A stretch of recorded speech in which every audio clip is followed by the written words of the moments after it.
2100 తలసేమియాతోనూ అదే సంఖ్యలో sickle cell అనీమియాతోనూ ప్రజలు బాధపడుతున్నారు. ఇది జన్యుపరంగా వారసత్వంగా వస్తున్న వ్యాధులు కాబట్టి వీటిని ముందస్తుగా గుర్తించడం, దానికి తగిన చికిత్సని జీవితాంతం అందించడం మాత్రమే మనం చేయగలం. రాబోయే రోజుల్లో ఎన్నో టెక్నాలజికల్ అడ్వాన్స్మెంట్ వచ్చి రీసెర్చ్ వచ్చి జీన్ థెరపీస్ కానీ జీన్ ఎడిటింగ్లు వస్తే తప్ప ఇప్పుడు ప్రస్తుతం ప్రభుత్వం ముందున్న ప్రత్యామ్నాయం ఏంటంటే వీరిని గుర్తించడం. ప్రభుత్వం వీరికి ఉచితంగా బ్లడ్ ట్రాన్స్ఫ్యూజన్ చేయడం. ఎందుకంటే రాష్ట్రంలో 5 ICHS integrated haemoglobin and globinopathy and haemophilia సెంటర్లు ఉన్నాయి.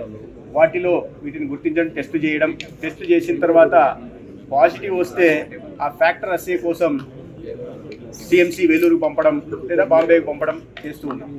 అంటే ప్రాథమికంగా వీరిని గుర్తించిన తర్వాత ఏ వ్యాధితో బాధపడుతున్న హెమోఫిలియానా లేకుంటే తలసేమియానా సికిల్ సెల్ అనీమియానా గుర్తించి దానికి అనుగుణంగా చెప్పినట్టుగా బ్లడ్ ట్రాన్స్ఫ్యూజన్ కానీ లేదా హైడ్రాక్సీ యూరియా మాత్రలు కానీ లేదా ఈ ఐరన్ డిపాజిట్స్ పెరుగుతాయి కాబట్టి ఐరన్ కిలేషన్ మందులు కానీ అందించే ప్రయత్నం ప్రభుత్వం చేస్తోంది. అదేవిధంగా సొసైటీ ఫర్ హిమోఫిలియా సంస్థ కానీ లేదా రెడ్ క్రాస్ సంస్థ కానీ హిమోఫిలియా కానీ తలసేమియా సికిల్ సెల్ దీనికి వ్యాధిగ్రస్తులకి సేవలు అందించడం కోసం ముందుకొచ్చాయి.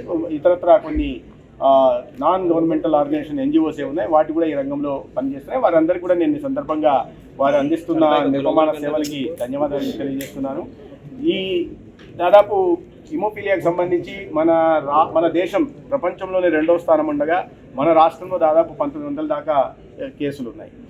అయితే వీటికి ఉచితంగా ట్రాన్స్ఫ్యూజన్ చేస్తున్నాం, మందులు అందిస్తున్నాం, లేదా పెన్షన్ కూడా ప్రభుత్వం వైపు నుంచి ఈ వ్యాధితో బాధపడుతున్న వారికి 10,000 పెన్షన్ అందుతుంది. కానీ దాని కారణంగా జీవితాంతం వీరు ఆ పెన్షన్ అందుతుంది, కానీ జీవితాంతం వీరు వాటి నుంచి బాధపడే పరిస్థితి ఉంది. కాబట్టి వాటిని గుర్తించిన తర్వాత మెరుగైన చికిత్సను అందించడం మాత్రమే మన ముందున్న ప్రత్యామ్నాయం. అందుకని దానికి సంబంధించి ఈ వ్యాధిగ్రస్తుల్ని గుర్తించే దిశగా ఉదాహరణకి సికిల్ సెల్ అనీమియా వ్యాధిగ్రస్తుల్ని ట్రైబల్ పాపులేషన్ ఎక్కువ ఉంటున్న ఉత్తరాంధ్ర ప్రాంతంలో ఎక్కువగా ఉంటున్నారు. కాబట్టి ఈ 19 లక్షల చిల్లర టార్గెటెడ్ గ్రూప్కి ఉచితంగా స్క్రీనింగ్ చేస్తున్నాం. దాంట్లో 10,50,000 దాకా ఇప్పటికి స్క్రీనింగ్ చేయడం జరిగింది.